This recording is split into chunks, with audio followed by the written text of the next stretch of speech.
recordings. You can find them on the Kollel's website at www.denverkollel.org. You can also find the latest info on Kollel programming and archived classes on many topics on the website. The next T4T class will be Wednesday, June 5th. The topic is to be announced. Hope to have that in the next few days. The Kollel's annual pre-Shavuos Learn-a-thon will take place on June 2nd. This is 1 hour of communal Torah study. It takes place in the Beth Jacob Auditorium. It was Sunday before Shavuos, that's June 2nd. It's a great way to usher in the holiday of the giving of the Torah with a community gathering, and we complete an entire tractate of Talmud in that 1 hour. I also want to encourage all of you to consider having a conference. A time? The time is, I believe, 3 to 5 p.m.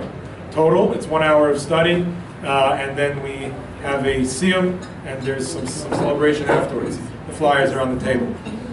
I also want to encourage all of you to consider having a conversation with one of the Kollel rabbis, myself included, about the Kollel's Live on Life and Legacy program. The banner for it is over there in the corner. This initiative, organized and offered here in Denver by the Rose Community Foundation, is helping the Kollel and many other Denver organizations create future financial stability through planned giving, like wills, estate planning, and endowments. It's a really great opportunity for a person to leave something behind that will really make a difference after a person is not here in this world anymore. And it's a great opportunity for the Kollel and other organizations to create financial stability moving forward. And with that, I'd like to introduce today's presenters. Joshua Raderman, Principal Owner at Raderman Holdings and CEO at Leotel Brands, and myself, Rabbi Mordechi Fleicher. Josh. Thank you all for coming. My name is Josh Raderman, and thank you, Rabbi Fleicher, for giving me the opportunity to share. I'm always sharing. My wife and I we just got a video camera because we feel like we have too much content and we need to get some of the content out, so it's always appreciated. Is this one yours? That's mine, yeah. I'm just figuring it out right now, so hopefully it works. Okay. Hope you guys don't mind. Yeah, and then we'll, you know. So, I've been an entrepreneur now for about 7 years, and before that I did work in, I guess, what we can call traditional corporate America in various different jobs. I originally was educated as a philosophy professor. That's what I went to college for, to learn philosophy.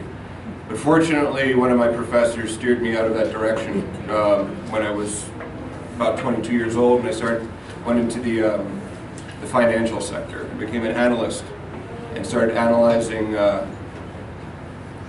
basically stocks for day traders, which was kind of a thankless job, but it was very educational. From that, I kind of delved into high-end audio, which was a really interesting world, which enabled me to delve in with the ultra-rich. And I worked in Manhattan and got to experience a lot of interesting scenarios with people that I guess you'd consider the wealthiest people in the world. And I was serving them, so it was a very interesting dynamic.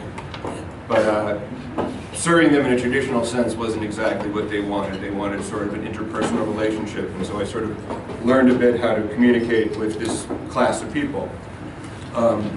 Eventually, I started my own business and started my own companies about 8 years ago with the incredible patience of my wife, and started writing patents, started creating IP, and through the past 10 years, it's become successful, finally. It took about 7, 8 years for it to really gain legs, going completely entrepreneurial. But as of the last 2 years, I've started over 25 companies. All of them are still in existence. And we probably have upwards of 250 to 300 employees that are employed through my interests around the country. Here in Colorado, I have about 15, 17 employees directly employed by me. And what I do here is we have a commercial kosher kitchen where we develop brands for people, food brands. Specifically right now we're focusing on hemp, which is a very hot topic, and we're able to capitalize, let's just say, on this recent kind of amazing opportunity. I'm always kind of looking for new opportunities. I'm always looking for new business opportunities, new financial opportunities, new educational opportunities, which the Kollel has been very gracious in giving me. And it's been a really, really amazingly successful year. It's been amazing. I've never had anything like this ever happen to me before. And I just wanted to share some of the experiences that I've had in what I felt was directly responsible in some of the success, and some things that perhaps you guys could take with you out of this room, especially in regards to dealing with folks that are not Jewish. I traveled quite a bit around the world this year and met a lot of different folks, and some of them I was the first Jewish person they had ever really engaged with. And I found myself being the emissary for the entire religion, which I think a lot of people I don't think anyone's really ever prepared for that. Say, oh, you're Jewish, oh, what is this? Oh, well, I gotta say something on that matter. So right now, a lot of my interests are in molecular biology, industrial farming, pharmaceuticals, rare guitars, and record collecting. So that's my main focus. So hopefully you get a little something from this. I'm going to do a quote from Rabbi Sachs here that I read the other night. Is economics is and must remain a discipline that rests on moral foundations. And I believe that's very true. I believe that no matter how much money you're able to make and how much an economy is set up, it needs to be based on moral foundations for it to sustain. And then another quote that I really like is, when you eat from the labor of your hands, you will be happy and it will be well with you. And that's from the book of the Psalms. And what I get from that is that, it really is, you will get a great joy in doing what it is that you're supposed to be doing. And the gifts that we've been given, the skills that we've been given, enacting upon those skills, even though it may be hard work, a labor, the return is joy. The return is immense, and it's always a better return than what you're putting out. So let's begin. Well, currently there has never been such diverse opportunities and scenarios for Jews in the modern workplace. This has now brought upon new situations that have never occurred before. Technology has enabled individuals to communicate in manners which were seemingly impossible 20 years ago. But with these new forms of communication can be new forms of miscommunication as well. So on this subject right now, a lot of us, we're over 30, I'm assuming. Not to jump to conclusions. So we know how to talk to people. We've engaged. We've talked to people face to face. Some of us have had thousands of interactions. But we also have to assume that a lot of people nowadays have not had so many of those interactions. And what may seem an obvious interaction for one person, an obvious statement, may not be so obvious, especially in the world of texting. And I cannot stress this enough, even in emails as well. One thing that I've found is that talking to people directly or talking to people on the phone will create a lot more success in your life. The texting, it's convenient, it's wonderful. The emailing, it's wonderful, it's convenient. But that is not a replacement for interpersonal conduct. It's not a replacement for talking to each other. You have to talk to people. If you have the opportunity, we should search out the opportunity to talk to people as much as we search out the opportunity to have a convenience. Having more and more conveniences allows us just to talk to more people in a less personal way. That's just spreading ourselves thin, in my opinion. So having a keen awareness of your own actions and how they may influence the situation should always be your concern. No matter what the situation, your actions will always be influential. You always can do something, even if it's a situation where it's over, something's happened, this is a matter-of-fact situation. What you do and what you don't do can always still influence that situation as long as that situation is occurring. Now, the human brain is extraordinarily active when we're meeting a new person for the first time, whether it's a Jew or a non-Jew. In fact, I've spoken to a neurobiologist about this that's saying that it could be considered the most active your brain can ever be. It's when we're making that first impression, that first action. All sorts of things are going on, spinning in your head. I have a quote from a New York University study led by Daniela Schuyler. It says, one of the best ways to take advantage of a first impression is to give people a reason to trust and value you. So regardless of whatever the preconceived notions of a person may be about you, establishing trust and value is imperative, no matter who you are, no matter what you do. As Jews, we many times Oh, sorry. As Jews, we have a more difficult time with first impressions if the first person we're meeting already has a strong underlying bias about Jews in general. So in my opinion, these are 4 things that I believe are the best things to do in this scenario, where we're talking about not only meeting a Jew for the first time, but especially meeting a non-Jew in a business scenario. And hopefully you can take some of these things as tools. 1, engage with people in an energetic and positive manner. Even if one can't afford a $2,000 suit, you can put on a $2,000 face. If you're alert and positive, it doesn't cost a penny. And I don't care what's going on in your home. I don't care what's going on with your kids. I don't care what's going on in your business. If you're going to be in that scenario, get real. Be alert and be positive. Don't be a schlumpy face coming in there. Hi, how are you? Good, okay.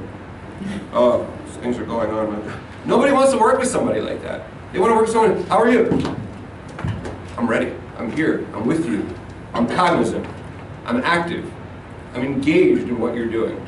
And even that little thing, if you don't have anything else, your engagement and your positivity is attractive. People are attracted to that. And that's the first thing that people are going to realize.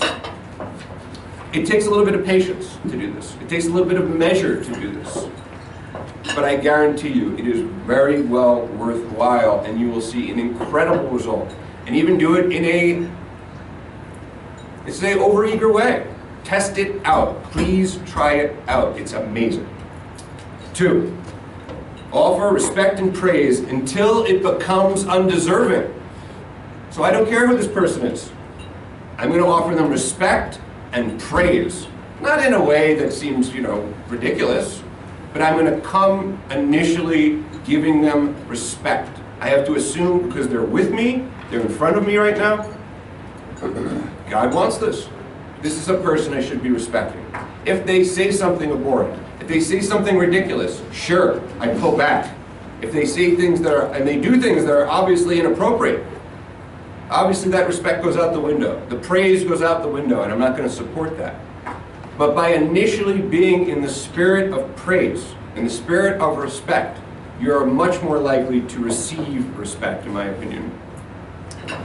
And on the subject, what I feel is that when we have a lot of the opportunities where we're in a situation with someone where we may feel we're more intelligent, we're more successful, we're more spiritually evolved than that person. It could happen.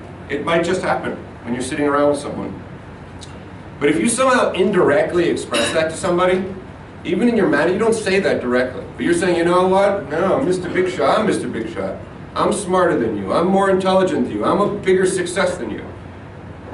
Well, to me, that's the same as degrading somebody. It is the same as degrading somebody. So it's great that you're successful. I'm so happy you've done a great job in things and you have all these badges of glory. But at the same time, be careful, because it's also, maybe someone didn't do those same things. And it's not your position to put someone down when you're first meeting them, even if you are smarter than them, even if you are better than them, in your own head, because that is certainly a judgment that you're making yourself. The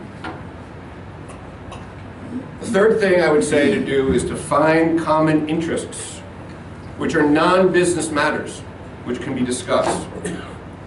Some of these examples are sports, music, family, travel, food, booze, but just not politics and just not religion.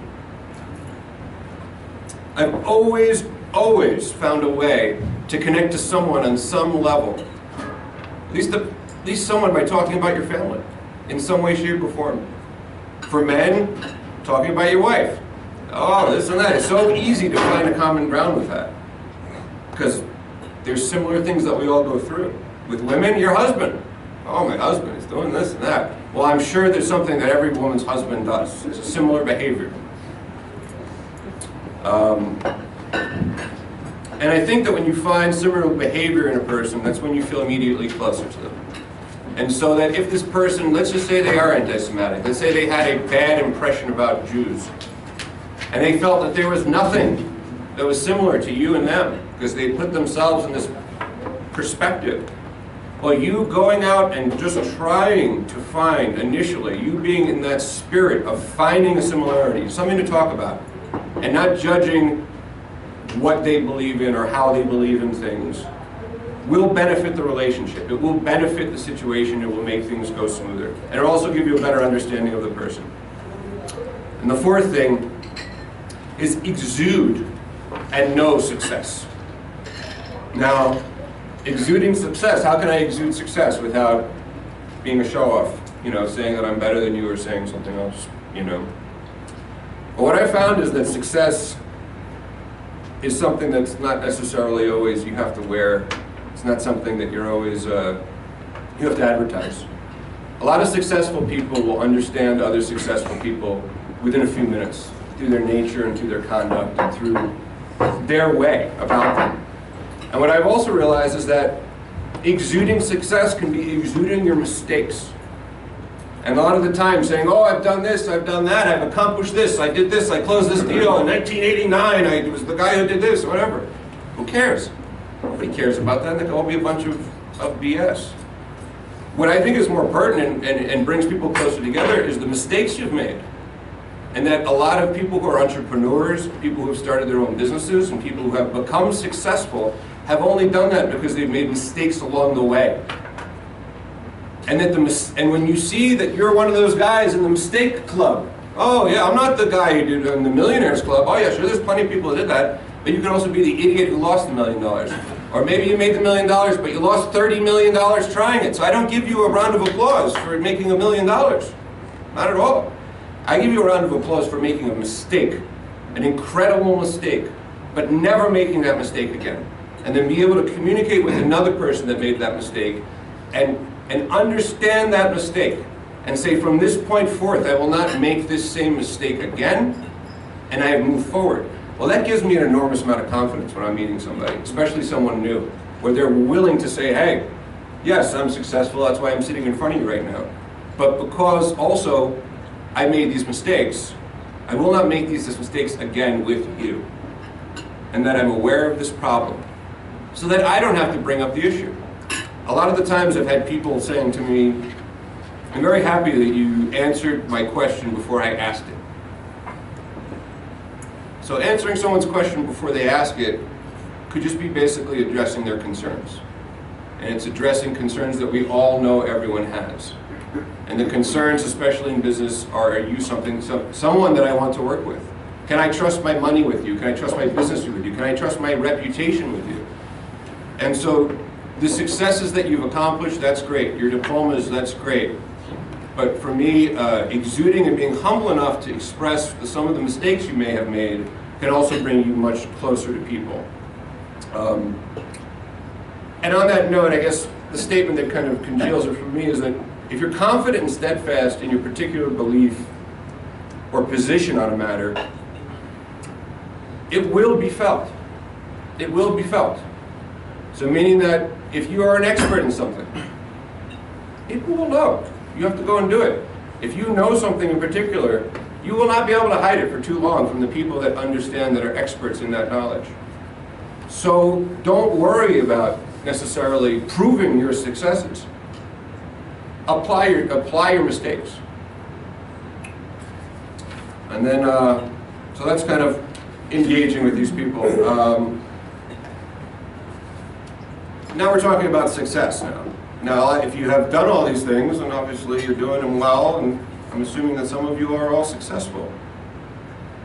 And I'm going to talk a little bit about being successful and how to kind of incorporate a Jewish perspective on success and your own success, and what is your role, and how successful should you essentially be. Something I'm really kind of coming to terms with is coming from Manhattan, where there's always somebody that has a bigger apartment or something better, and you do this or that, and there's always someone that can show you how little you have. Or in Denver, it's not so much this way, but I'm still recovering from this. So we all have the right to dream. And the dreams we hold strong, I believe, are a driving force in our success. Now, some of us have very positive dreams, and some of us can have dreams that maybe aren't so, positive. But you have to believe in your dream, whether it is positive or not. because eventually it will correct itself, in my opinion, and you'll have to learn the hard way. But if you have a good dream, and you have a holy dream, and it's done in the right manner, and it is for the right purposes, it is yours. You cannot tell anyone, no one can tell you that it is not your right to do it. So if you're right, your dream is opening a school in an impoverished village in Haiti. Why are you doing that? Who wants to do this? Why are you doing it? Haiti, what's it? It's my dream. You know, if you want to become board president of the Del Boca Vista condominium complex, that is your dream. I'm not going to say no to that. You have to achieve that dream. If you want a 2020 Austin Martin DBS Super Leggero Volante in gunmetal gray, honey, let's say, that could be a dream as well. But it is your dream. It's your dream. And I think that, you know, the abilities that we have are expressed through our dreams. And that we should use it as a motivation. We should use it as a motivation. And so through that we have these capabilities. Everyone has a certain capability. We're given these capabilities by God, which is amazing. Some people have a natural aptitude to do something they don't even know they don't know how to do. So obviously if you're blessed enough to find your own ability, consider yourself very, very, very lucky. Because a lot of people don't have this. A lot of people have not understood what their ability is. But what I would say is this: the underutilization of your ability is as much of a sin as the overemphasis of a desire. So meaning that if I desire something too greatly, if I'm coveting things, saying, oh, I have to have this, and that's inordinate. I don't need that much. I don't need that much dessert. I need a cookie. It's okay, I need 30 cookies. But if I have this capacity to do something and I'm not doing it, in the same way, it's the same in the opposite sense. I'm getting a crumb. I'm not eating the whole cookie. And so, if you do have capacity, if you have capability, it's your duty to act on that capability, even if it's not simply to provide for yourself and your family, but to provide for the others that lack that capability, that depend upon you. There are so many that can depend upon you, and I'm not saying you have to take everybody in as your ward, but it certainly is a wonderful act to be able to do such a thing and to find the people that really do need the help. If you have this capability, if you have this action, then you cannot just sit around. You cannot sit around because you will not have this ability forever. Now the Sabbath teaches us also that there has to be a rest and there's a time for enough. We have to know when enough is enough. And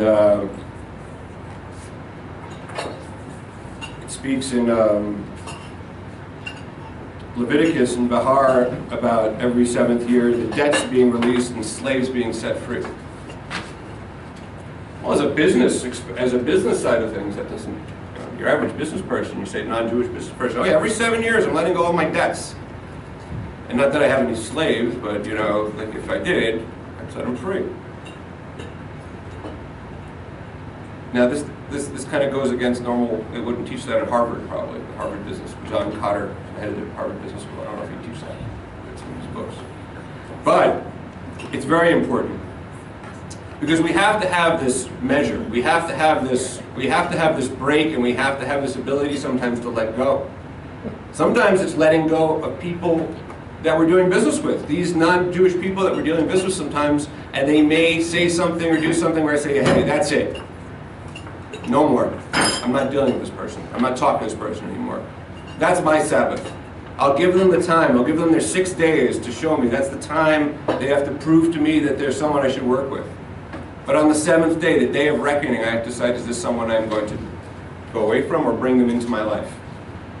On the Liberty Bell in Philadelphia, which is a pretty significant place in this country, in America, this Liberty Bell is a very important symbol of this country. On that is a quote from Leviticus.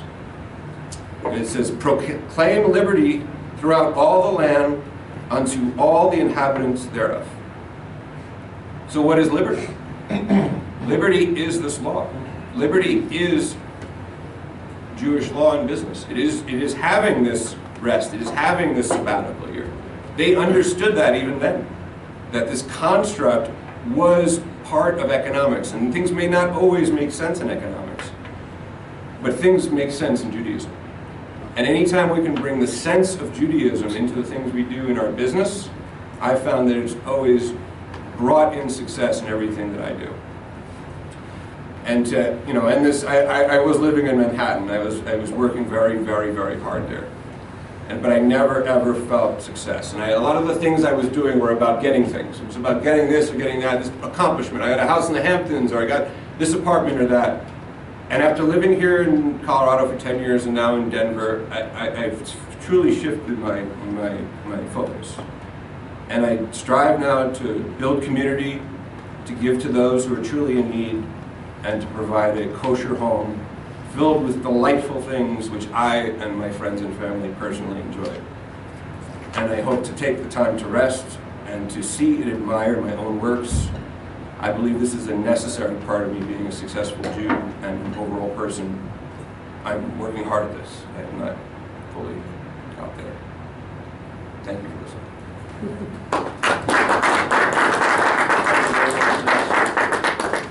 Thank you. Before I begin, if there are any questions from the audience before I do put in my 2 cents worth? Yeah. So at the start of the talk, Josh talked about trying to connect with people, not about faith and religion and that kind of thing, but about sports or what's going on in the world, that kind of thing. Not all things. Not all things, right. So does that mean that there's a place within Judaism for what my teacher years ago called limited permissible narishkeit? Like, the idea that we would watch sports in our yeshiva was like crazy. It's like a waste of time. We would never do this. As you get into the world, is maybe more practical that you in fact maybe even should cultivate a certain amount of worldliness in order to be successful. Right. I think if you look at historically at great Jewish personalities, great Jewish Torah personalities, you will find the people who were completely cut off from the world, not in the sense that they didn't talk to people, they had no knowledge of the goings-on. They have stories of great contemporary rabbis to whom they had a question of, for example, what blessing would you make on Cheerios? And they didn't know what a Cheerio was. And there's place for that within Judaism of not to be a hermit living on a mountaintop, but to not necessarily be involved in worldly affairs. And then you have other great Jewish Torah personalities who were very much, up and knowledgeable, not about every last detail, how many home runs did, who last won the Triple Crown, and how much money he's going to make on Jeopardy, and so on and so forth. But who were knowledgeable and up to date, and were able to interact with people and so on. There's a middle ground of people who are kind of able to straddle both worlds, where they're not involved in worldly affairs, but are savvy enough and interested enough to be able to connect with people at their interest level. I once read a great story about the great Rabbi Kamenetsky, who passed away in 1986, and the story went that he was once given a ride by, I think, a student or an individual whom he had a relationship with, and the fellow had just purchased a Cadillac, which in the 1980s, that was the status symbol, and I think it was a Cadillac, and this fellow was quite proud to give the rabbi a ride in his Cadillac. And so during the course of the ride, Rabbi Kamenetsky engaged in a conversation about all the features of the Cadillac. Rabbi Kamenetsky couldn't care less about the Cadillac. But he was not only able to, sometimes you have like a parent asking a child questions in a very disinterested, like you said, holier than thou, not holier than thou, but like, I'm the parent, okay, let's hear about the little pile of sticks you're making in the backyard, but very clearly, like you said, narishkeit, right, which by the way is Yiddish for children's stuff. But in a way that showed a real genuine interest, even though he himself may not have had that interest. To be able to do that, as you say, right, to give that respect, and I'll go through some of the sources, to be able, that's really respecting a person where they are. And certainly to go and tell a person who's at that point where they're interested in the Cadillac or in the sports and so on, and say, that's Narishkeit, that's silly, that's stupid, it's not respecting the person at all. You've got to be able to relate to the person where they are to give them that proper respect. So I hope that answers the question to some degree. Yeah? Well, this isn't my question, but when you're talking about that, just for an example, I had a discussion with a Kollel rabbi who didn't know where Utah was. Okay. So that was very... Is that like northeast on top of New York? Yeah, that's... Comes after T. Okay. But, no, in my... Someone just I'm sent me- retired. What's that? Someone just sent me a clip the other day of in a fashion show of two people talking about fashion, got into a debate about whether the moon was a star or a planet. Oh. So it's not limited to to rabbis. Yeah, that's right. A lot of people. Yes. Shaky. But no, I was just thinking, I'm blissfully retired now, but I was in a field for a while. Well, most of my business life, I switched focus of my business, where the level of relations was so low that if you came across as being a really exemplary person, it just kind of, it was like throwing blood in the water for sharks. It just made them want to go after you that much more. So that's just an observation. That's an unfortunate reality that happens. Yeah, I mean, it's nice, but and I think it's mainly because I was dealing with people, I deal with a lot of maintenance people, purchasing people, stuff like that, where, they're making less money than I am, and that sort of thing. Maybe that had a lot to do with it, but none of that made any difference. I mean, I try to be my best person just out of wanting To be the best. I can't say it changed them at all. Okay. So I'd like to thank you for that. And on that note of trying to be the best person you can be, I want to try to divide my discussion, the time we have over here, and I'll try to get some questions in as well, into the three areas that Joshua is focusing on. And that is, area number one is utilizing the skill set, your God-given skill set.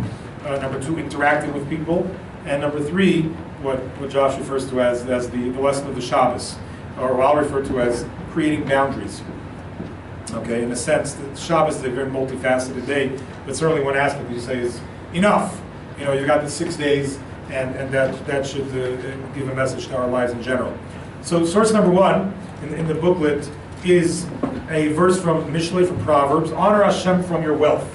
Okay, honor Hashem from your wealth, but the Medrash interprets that as don't read it from your wealth, but rather, again, in the Hebrew, it's kind of a play on words. I'm not going to get involved in the exact verbiage right now, but rather can be read based on the Hebrew play on words of what you were graced with. From all that God graced you, you should honor Hashem, you should honor God even with a sweet voice.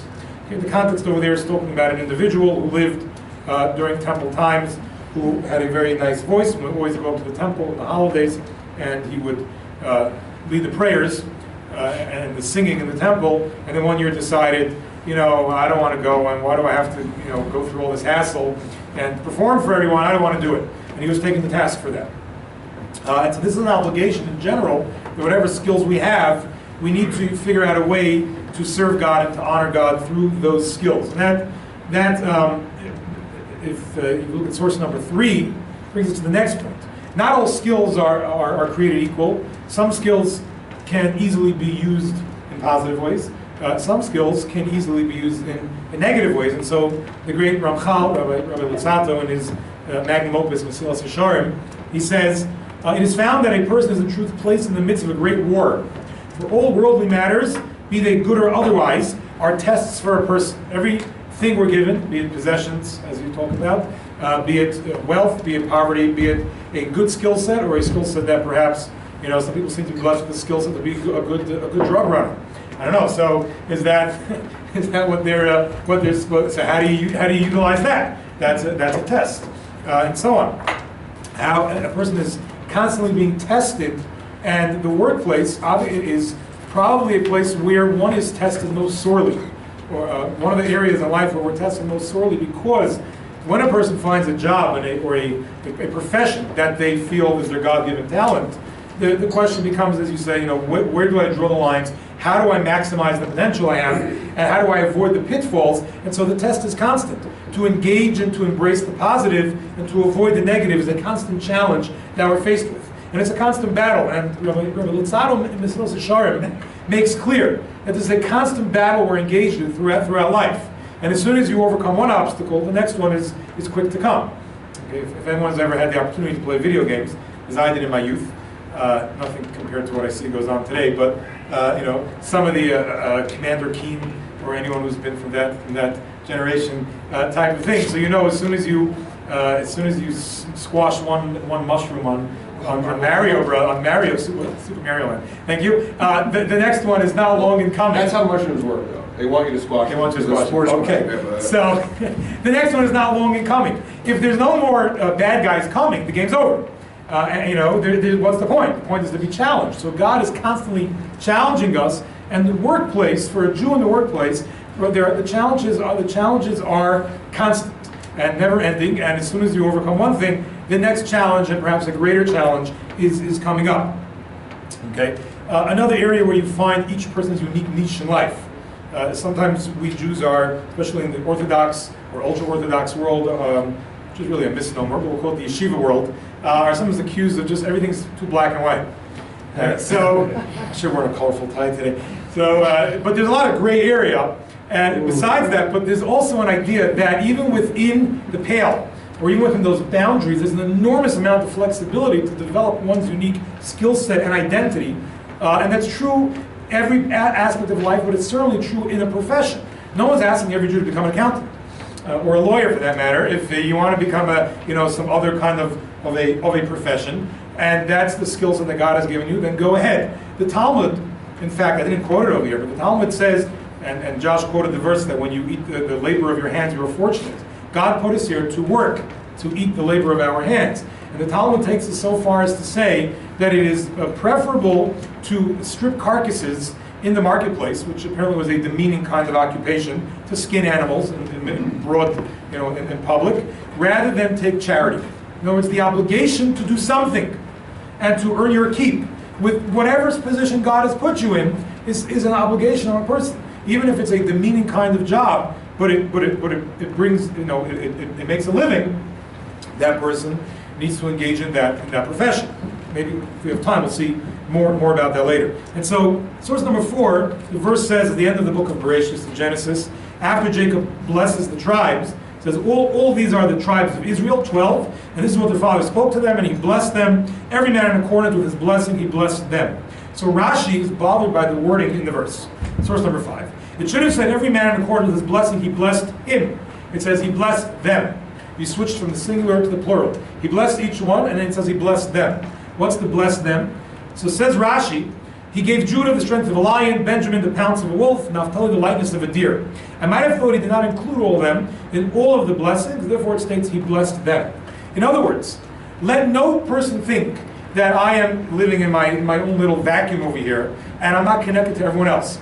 If one person is stripping carcasses out in the marketplace, and he says, well, I'm stuck here, and this is terrible, everyone else is off having a good time in their offices, and so on and so forth. No. Every single Jew has a connection to everyone else. You may not be the CEO making an 8-figure salary, or whatever they're up to right now, and making lots of money or having a real good time in your job, but whatever it is you're doing, God put you there and gave you that skill set as part of the entirety of the Jewish people. Jacob blessed each of his sons as part of the entirety of the Jewish people. And so we always have to keep that in mind, that no matter what job I'm doing, as a Jew, I always retain that as a Jew as part of the entirety of the Jewish people. I'm not just doing this for me.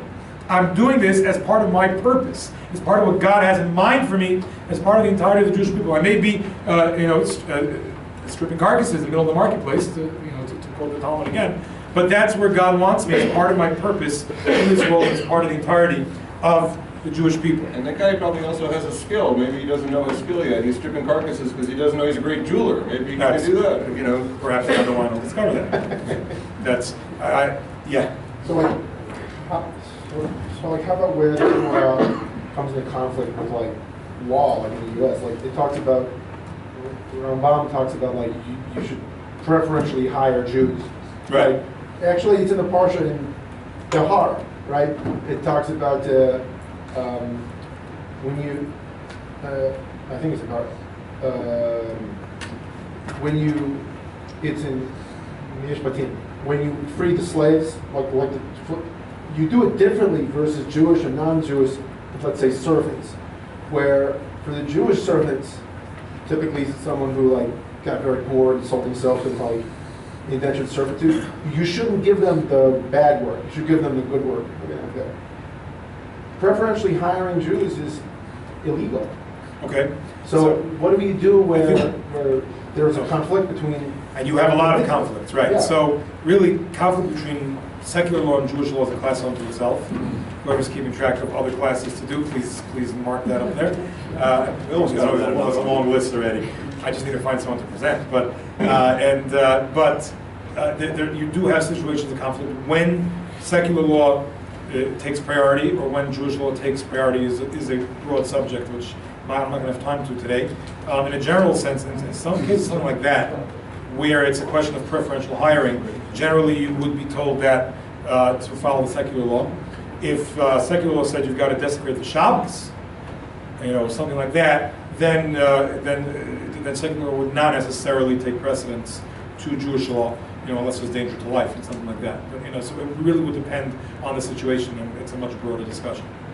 Okay, that brings us to the next area, and that is interacting with people. In source number 6. Now, there's a commandment, a mitzvah in the Torah. I didn't include the verse over here, but there's a commandment for every Jew to sanctify the name of God.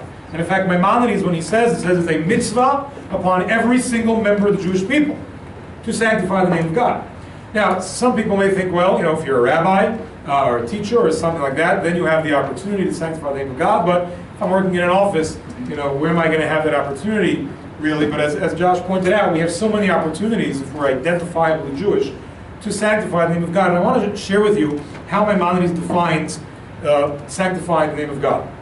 Now, here he's talking about the quintessential Torah scholar. And the reason he talks about the quintessential Torah scholar is because the Torah scholar is the person whom everyone else in society looks up to, or should be looking up to, as the man of God. But really, what he's going to say over here applies to anyone who's being looked at as, shall we say, the representative of God. Okay, again, I left out the verse over here, but the verse I believe in the book of Isaiah, that we are to be a light unto the nations. They're watching us. They're looking at us to see how we behave.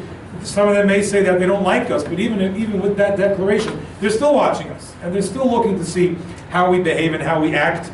And they're expecting us to act in a certain way as God's representatives in this world. That's our role, whatever we may be doing. And so here's what Maimonides says. If a wise person is careful with himself, and he speaks gently with others, and he is friendly with others, and greets them with a pleasant demeanor, and he respects them. So I think a lot of the points that you made in your conversation about interacting with people, he says, even those who treat him lightly, okay, and his dealings are with integrity, to the point, that's a typo over there, sorry, to the point that others praise him and love him and desire to emulate his deeds. He has sanctified God, and about him the verse states, and he said to me, this is God talking to the prophet, you are my servant Israel, whom through you I am glorified. Okay, so Maimonides lays down a very important principle over here. He makes the point, which I left out, about studying Torah, about fulfilling the mitzvahs properly, and so on. Okay, but the bulk of Maimonides' discussion over here is about what you might call being a mensch. Okay, treating people with respect, acting honestly in business and integrity. Even people who don't treat you nicely, to not respond in kind, but to treat them with respect. Obviously, as you pointed out, there's a point where if someone is just not relevant, someone's not relevant. But you will encounter people who are less than nice to you, and you can respond and be a mensch and be nice to them. I don't recall who was with, but there was one famous rabbi who lived during the 20th century who passed away, and there was a very large crowd of Jews, and there was an African-American fellow showed up at the funeral, a stranger, no one knew who he was, and he was crying bitterly. And someone asked him, excuse me, sir, but how do you end up at this funeral for this great rabbi?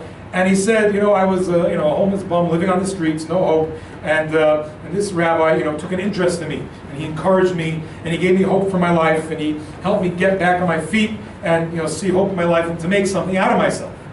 Okay, and the opportunity to do that for anyone, to give hope to people, to be encouraging to people, even if they don't meet our ideal of what we think a person should be. And on the contrary, to guide them in the direction, again, without being uppity and holier than thou about it, to be able to do that is, as Maimonides said, to the point where they want to emulate you, where they want to emulate your deeds and what you're doing. That is the ultimate sanctification of God's name. And that brings us to source number 7. And this is a fairly well-known story. Some of you may have heard the story. An incident occurred with Shimon ben Shetach. Shimon ben Shetach was one of the sages of the Mishnah. He purchased a donkey from an Arab. His students went and found a precious stone hanging from its neck that the Arab had clearly forgotten. Okay, they said to Shimon ben Shetach, to their teacher, the blessing of God it enriches. Quoting a verse in Proverbs saying, "You're a rich man. Look, you got this jewel along with the donkey." And he replied to them, "I purchased a donkey. I didn't purchase a precious stone." He went and returned to the Arab. The Arab declared about Shimon ben Shetach, "Blessed is the God of Shimon ben Shetach." Okay, now this is a very, very fascinating story. There's a lot of different angles to this. I want to focus on one thing in this story. Why does the Arab not bless Shimon ben Shetach himself? He says, "Blessed is the God of Shimon ben Shetach." Very interesting. You would expect him to say, "God bless you, Rabbi." He doesn't say that. He says, "Blessed is the God of Shimon ben Shetach."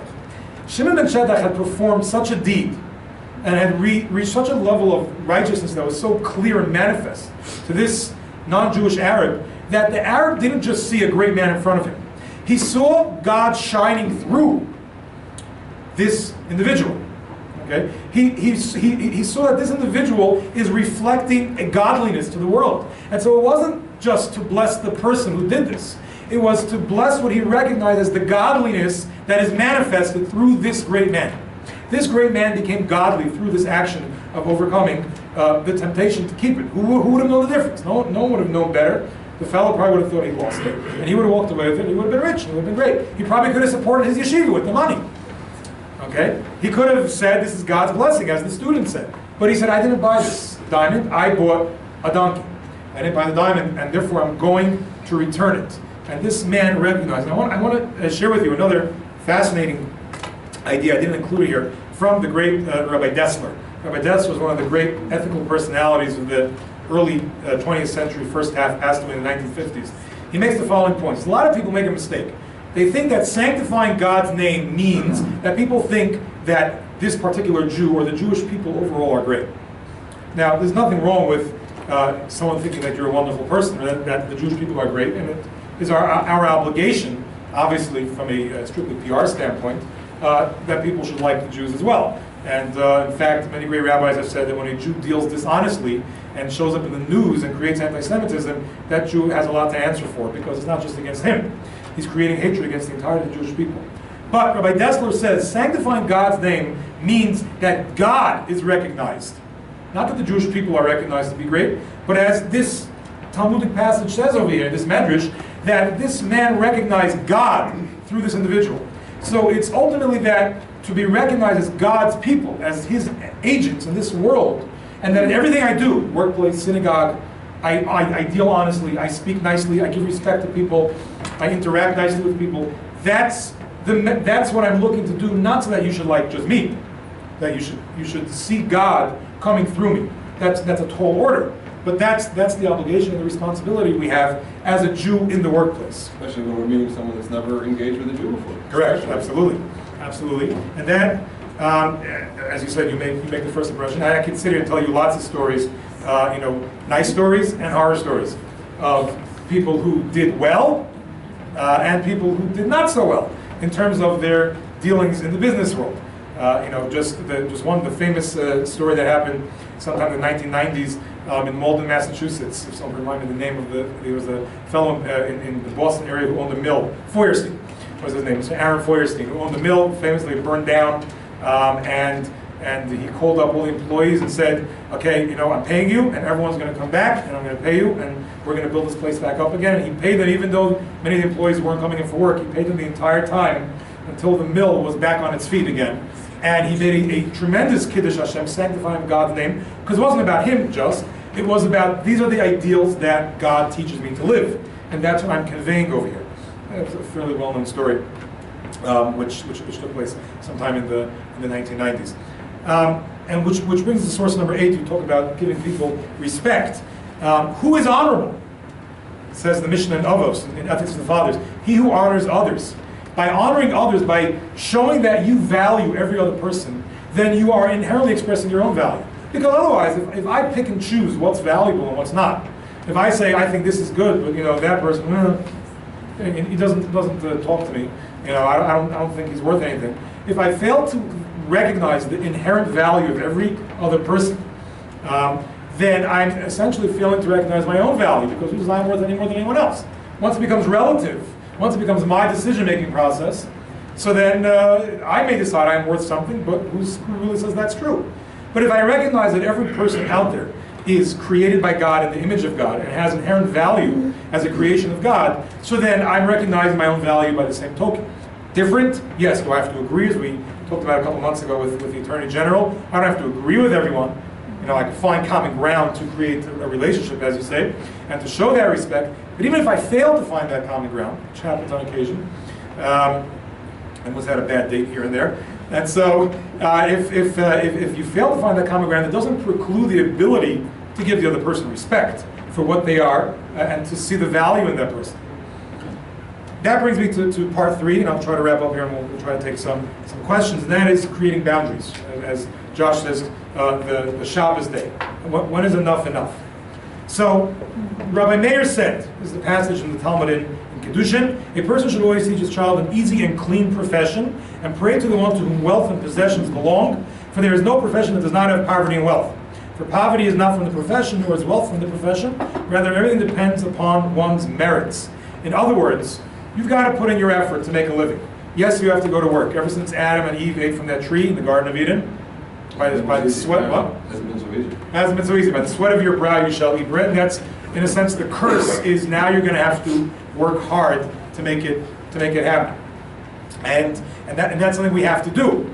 But once I've put in my requisite effort, so then I turn to God and say, okay, God, you wanted me to work hard? I worked hard, I sweated.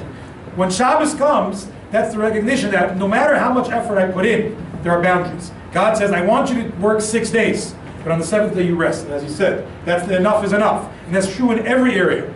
If being in a workplace requires one to lose one's principles, okay, be they in terms of moral, between, in terms of relationships, which has been in the news so much over the last couple of years, be it in financial matters, someone, if a person's an employee in an office and they have to, a bookkeeper is asked to change some numbers, or a customer service, is asked to give some false information that is to be untrue, that's the wrong thing to do. But I got to make a living. You got to put in your effort. God has created the playing field upon which we work, upon which we engage the world. And when I have to go out of bounds on that playing field, like you said, that's where Shabbos kicks in. The message of Shabbos, the message of the sabbatical year, let the loan go. But he owes me the money. The sabbatical year is a reminder that ultimately the money is in God's hands, not in mine. And if God says, let go, then you've got to let go. And that's just codified in Halacha, source number 10. The Chafetz Chaim, Rabbi Yisrael Meir Kagan, hopefully that's something different. In the laws of Lashon Hara, of slander, makes the following point. Now, this, I would imagine, in many secular offices, this is probably a very common occurrence, just based on what I hear and my limited experience in secular offices. I do work for a Kollel, so we would never do anything written over here. But even if one sees that if he accustoms himself in this trait, not to speak badly of others, it will bring about a great loss in his livelihood, such as where he's under the authority of others, that if they see his mouth is not as open as theirs, they will view him as a fool and a simpleton. And through this they will remove him from his position. It is nonetheless forbidden, like all other negative prohibitions, for which one must give all he has and not transgress the prohibition. So there's a general idea in halacha that one must give up one's livelihood rather than transgress a negative prohibition. Now, this is a lengthier discussion about if there's a positive commandment. For example, one will, let's just say, miss shaking lulav and esrog on Sukkot, or eating matzah on Passover, let's say, during the intermediate days. He won't be able to shake the lulav and esrog because he has to go to work for whatever reason. And if he doesn't show up and he stays home to shake it, he'll lose his job. So when it comes to a positive commandment, one is not obligated to give up all of one's possessions, only up to a fifth. There's a whole body of laws for that I'm not getting into right now. But the overarching idea of this law is that you can't compromise on what God expects from you. There's two areas of this. There's strictly prohibited, You can't speak slander. You cannot interact inappropriately, in terms of immoral interaction, let's just say male-female relationships and so on.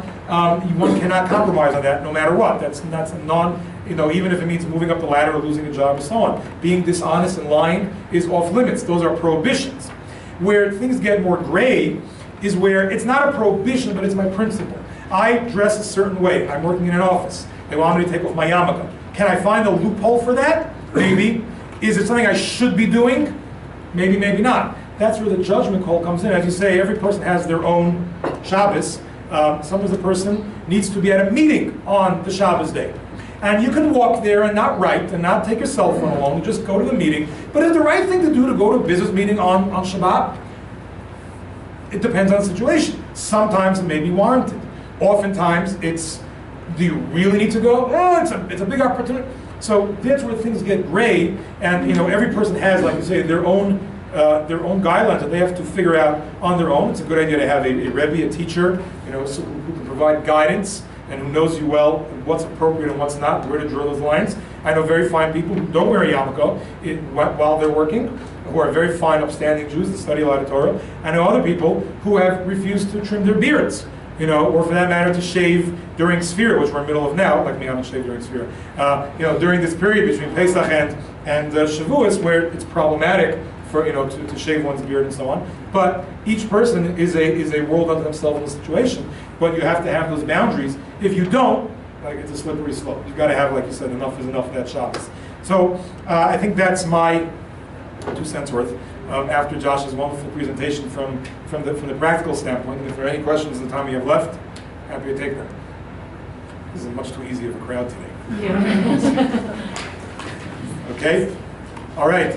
If anything you wanted to we'll do it. I guess.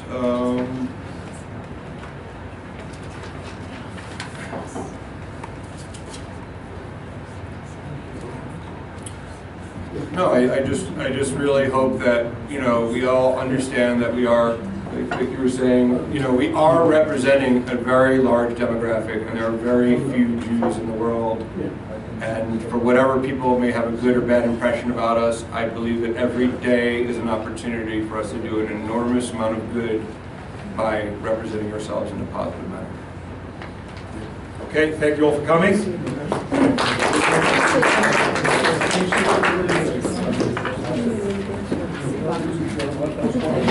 Thank you. You refer to, you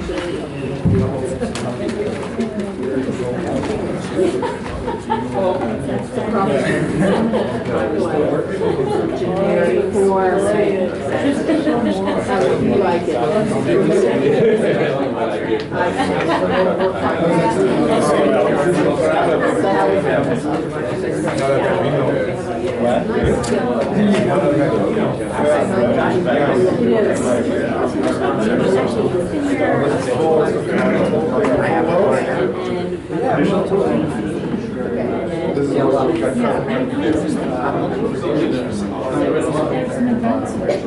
Just this year.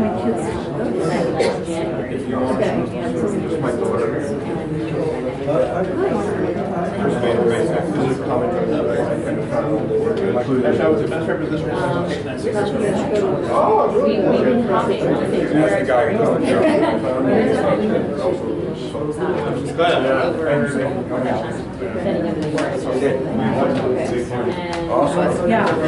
Haters got to come hang out. Haters really. Should she go to it? Kind of shape. He's got some last night. The changes. Because you know that.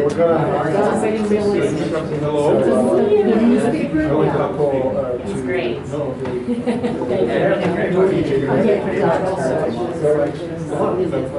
We're going there. Sometimes, but that's not mine. I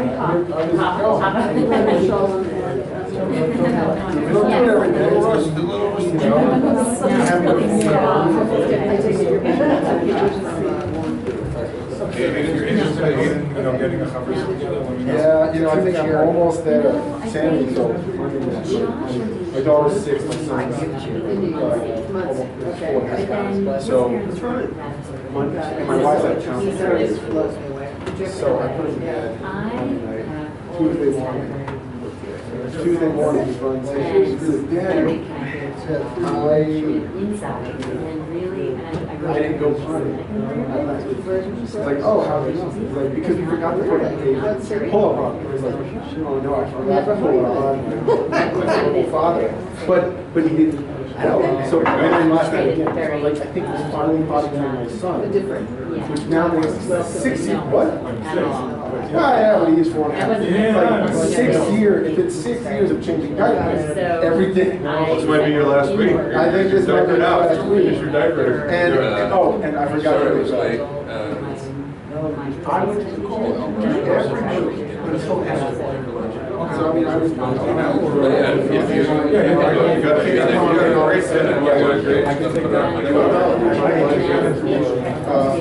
Thanks, man, for coming. For having, yeah, I got here right on time. I got here. Okay. And then it was Kollel show. Curious, and then so my friends like, So. and yes, it's funny, like different people are older, I want to say.